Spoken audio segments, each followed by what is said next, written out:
नमस्कार, मी अमृता आकाश. गुरुकिल्ली यशाची मध्ये आपलं स्वागत. गुरुकिल्ली यशाची मध्ये आज आपण तंत्र आणि व्यावसायिक शिक्षणाच्या 10 दिशा याविषयी मार्गदर्शन घेणार आहोत आणि आपल्याला मार्गदर्शन करण्यासाठी आपल्या सोबत आहेत डॉक्टर सरिता विठ्ठल बलशेटवार. मॅडम, कार्यक्रमात आपलं स्वागत. नमस्कार.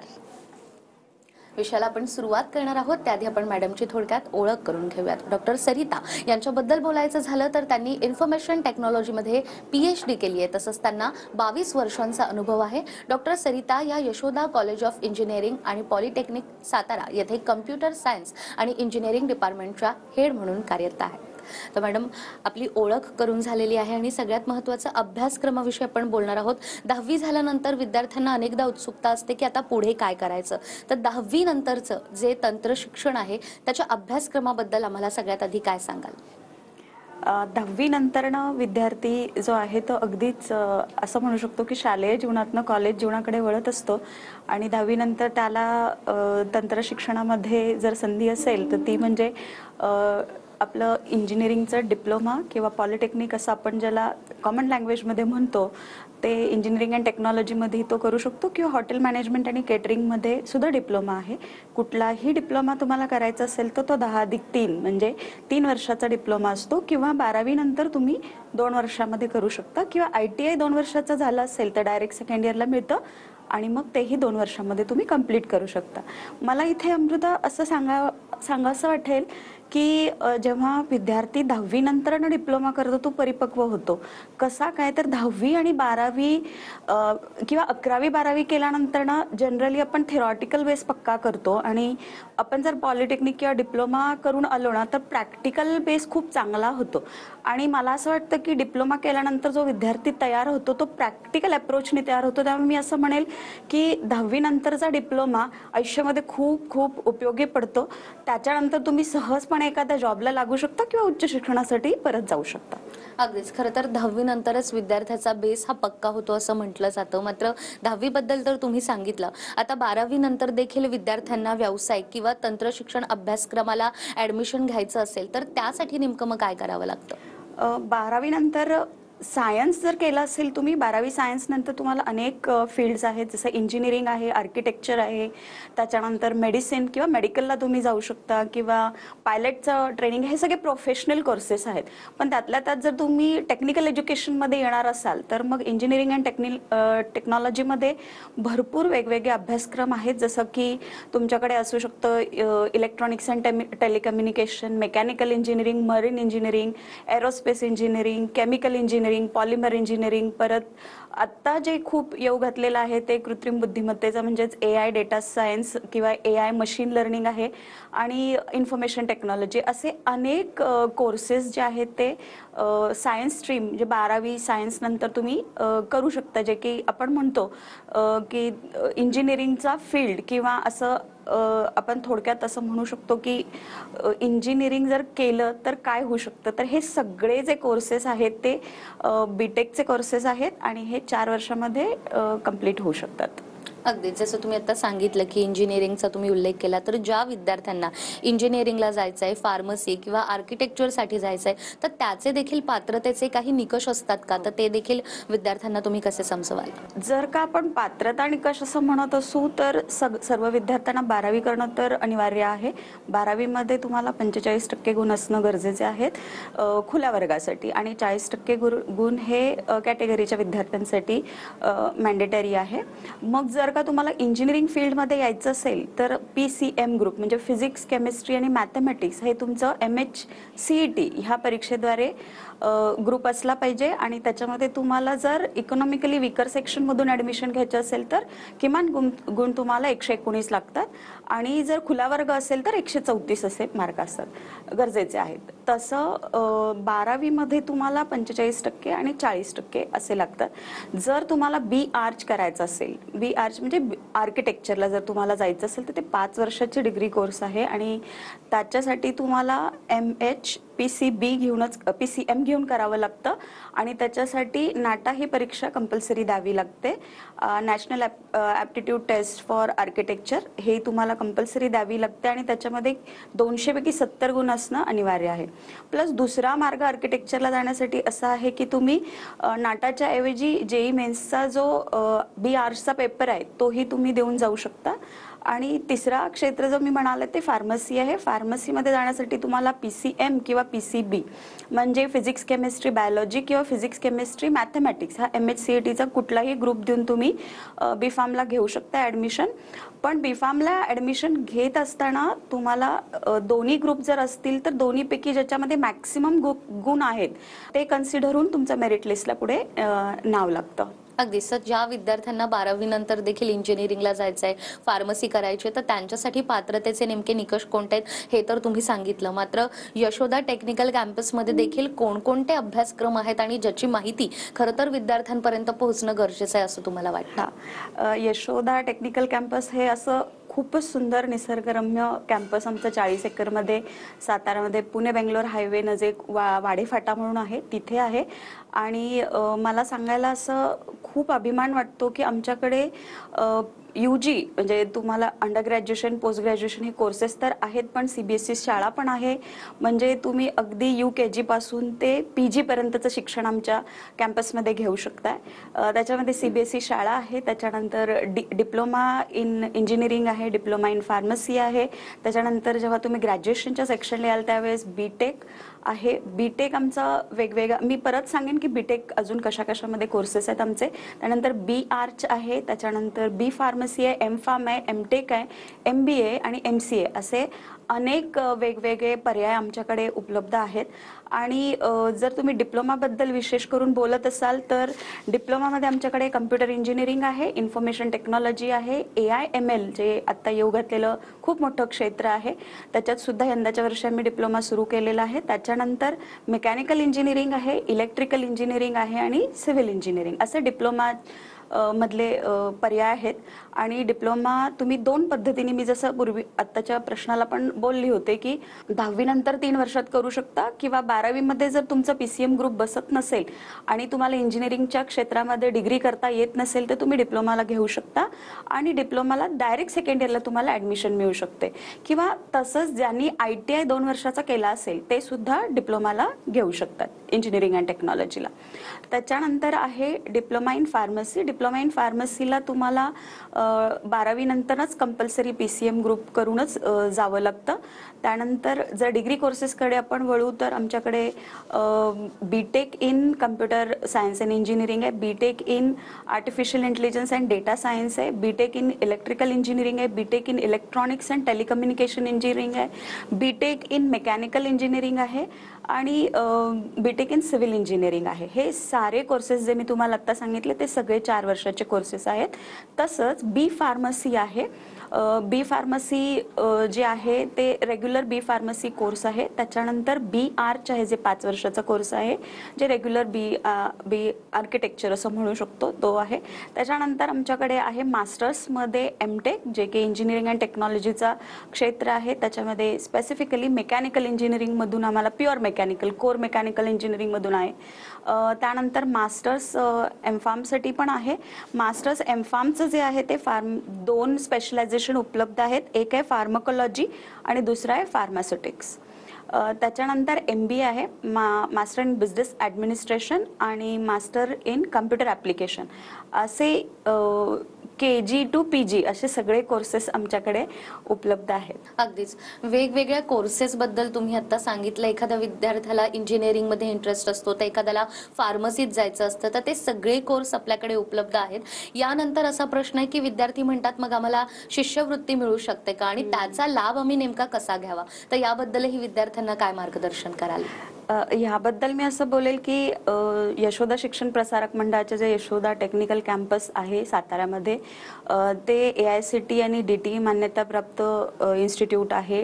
त्याच्यानंतर MSBTचं ॲफिलिएशन आहे, शिवाजी युनिव्हर्सिटीचं ॲफिलिएशन आहे. आमचे BTECचे आणि B.Pharmचे सगळे कोर्सेस जे आहेत ते D. बाटू लोणेरे युनिव्हर्सिटीशी ॲफिलिएटेड आहेत किंवा संलग्नित आहेत. आणि ह्या सगळ्या कोर्सेसला गव्हर्नमेंट बॉडी जी रेकग्नाइज करते AICTE, त्यांची मान्यता प्राप्त असल्यामुळे सगळे गव्हर्नमेंट नॉर्म्सचे जे स्कॉलरशिप आहेत ते सगळे ॲप्लिकेबल आमच्या इन्स्टिट्यूशनमध्ये आहेत. जसं की इकॉनॉमिकली विकर सेक्शनसाठी तुम्हाला 10% राखीव जागा आहेत, EBC, OBC आणि ह्यांच्यासाठी 50% ट्युशन फीमध्ये सवलत आहे.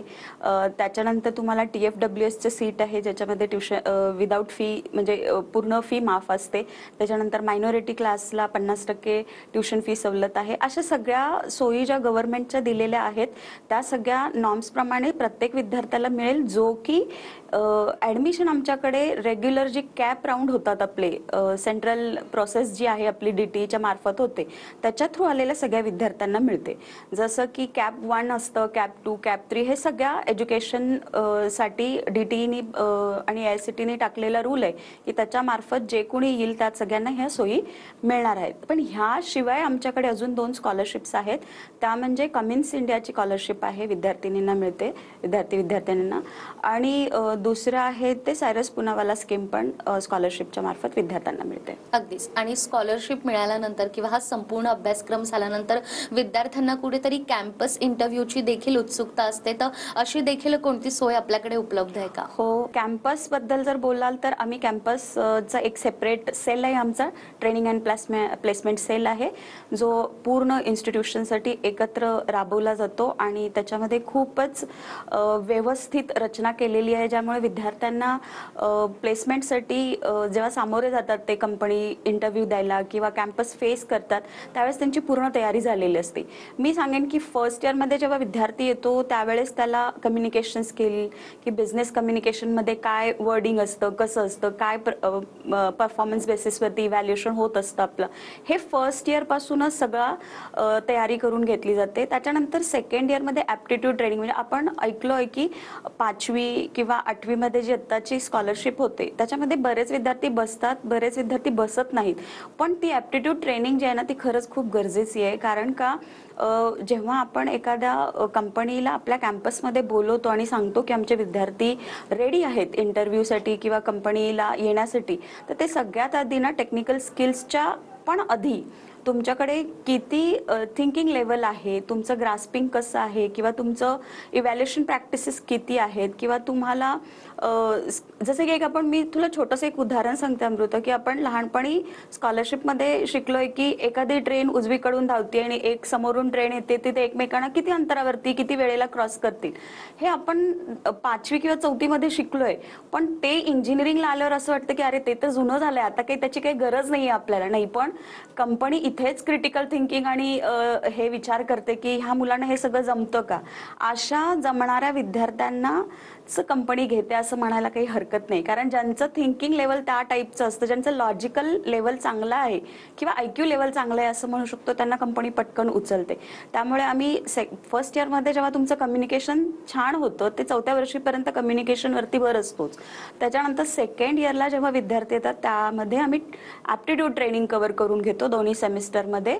त्याच्यानंतर थर्ड इयरला जेव्हा विद्यार्थी येतो तेव्हा टेक्निकल नॉलेज देतो. म्हणजे जसं की सगळ्याच ब्रांचेसला इंजिनिअरिंगच्या जे कुठल्या आहेत तिथे सी प्रोग्रामिंग किंवा C++ प्रोग्रामिंग लागतं किंवा जावा प्रोग्रामिंग लागतं. आता सध्या येऊ घातलेलं आहे ते पायथॉन प्रोग्रामिंग लागतं, मशीन लर्निंग लागतं. ह्या सगळ्या कंपनीजला ह्या सगळ्या लँग्वेजेसची जी प्रोग्रामिंग लँग्वेजेस आहेत ह्याची गरज असते. म्हणजे असं म्हणू शकतो की आपण जसं इंग्लिश, मराठी, हिंदी बोलतो ना, तसं कम्प्युटर C++, जावा, पायथॉन ह्या सगळ्या लँग्वेजेसमधून बोलत असतं.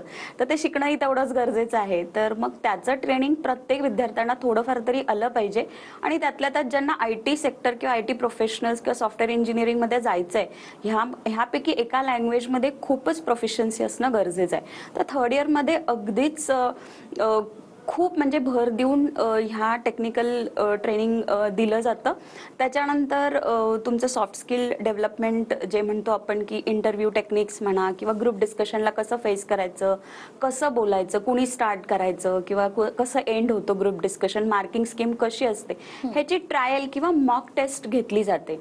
आणि कंपनी उद्या येणार आहे म्हटल्यानंतर त्याचा आधी पोर्टफोलिओ, तिथला कंपनीतला माणूस येतो, तो सांगतो की कशावर भर देऊन ऍप्टिट्यूड होणार आहे, कशावर भर देऊन टेक्निकल राऊंड होणार आहेत. मग आता लँग्वेजेस तर खूप सारे असतात, पण सगळेच लँग्वेजेस एका वेळी विद्यार्थ्यांना येऊ शकत नाहीत. तर मग ती कंपनी सांगते की नाही, तुम्ही फ्रीली, जसं की TCS सारखी कंपनी आहे की ते म्हणते की C++ किंवा जावामधून कुठल्याही भाषेमध्ये तुम्ही कोड लिहा, पण लॉजिक टेस्टिंग झालं पाहिजे. म्हणजे एखादा विद्यार्थी एक प्रोग्राम लिहायला 100 ओळी लावू शकतो, पण एखादा तेच फक्त 20 ओळीमध्ये लिहू शकतो. मी 20 ओळीवाला विद्यार्थ्याला लगेचच ओळखतात की ह्याचं लॉजिकल थिंकिंग चांगलं आहे आणि त्याला मग पुढे सिलेक्ट केलं.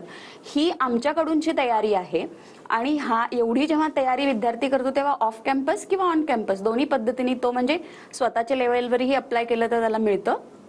आणि आमच्याकडे जिथं कंपनी येतातच, मोठ्या नामांकित कंपनी येतातच, तर त्याच्यातही तो तेवढ्या कौशल्याने सामोरं जाऊ शकतो त्याला. आणि ह्याला जोड आहे ना, तर D-BAT2चा जो सिलेबस आहे तो खूप चांगला आहे.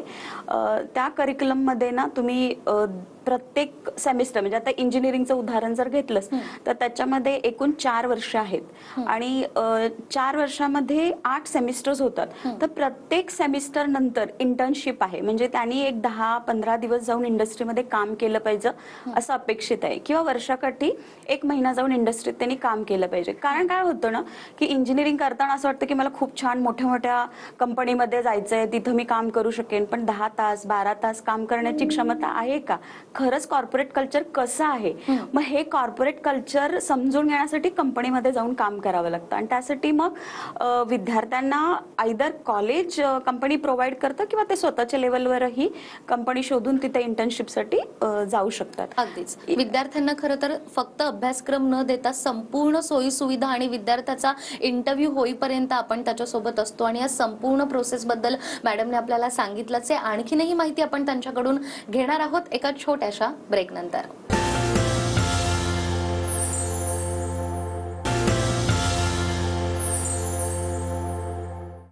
ब्रेक नंतर पुन्हा एकदा गुरुकिल्ली यशाची मध्ये आपलं स्वागत. गुरुकिल्ली यशाची मध्ये आज आपल्यासोबत आहेत डॉक्टर सरिता बलशेटवार.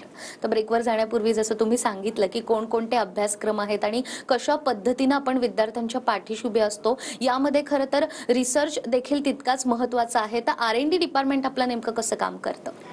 सध्या ना प्रत्येक इंजिनिअरिंग टेक्नॉलॉजी असो किंवा फार्मसी असो किंवा आर्किटेक्चर कुठलंही क्षेत्र असो, त्याच्यामध्ये संशोधन हे खूप महत्त्वाचं आहे. तर आमच्याकडे कॅम्पससाठी एक सेपरेट R&D सेल आहे, रिसर्च अँड डेव्हलपमेंट सेल, ज्याच्यामध्ये IPR, पेटेंटिंग, कॉपीराईट, त्याच्यानंतर इन्क्युबेशन सेल आहे त्याच्या अंडरच, ज्याच्यामध्ये विद्यार्थी आपलं जे वेगवेगळे, मी आधी पण तुला म्हणले तसं की D-BAT2चा जो सिलेबस आहे त्याच्यामध्ये प्रत्येक सेमिस्टरमध्ये इंटर्नशिप आहे, त्याचप्रमाणे त्यांना एक मिनी प्रोजेक्ट पण असतो आणि एक मेजर प्रोजेक्ट पण असतो जो की फायनल इयरला आहे.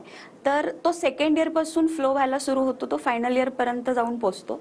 तर विद्यार्थी जो आहे तो सेकंड इयरमध्ये घेतलेला टॉपिक फायनल इयरला येईपर्यंत पूर्ण करून त्याला पेटेंट किंवा कॉपीराईट मिळवू शकतो. तर ह्यासाठी काय सुविधा उपलब्ध आहेत, तर ह्यासाठी एक dedicated research and development cell coordinator आहे.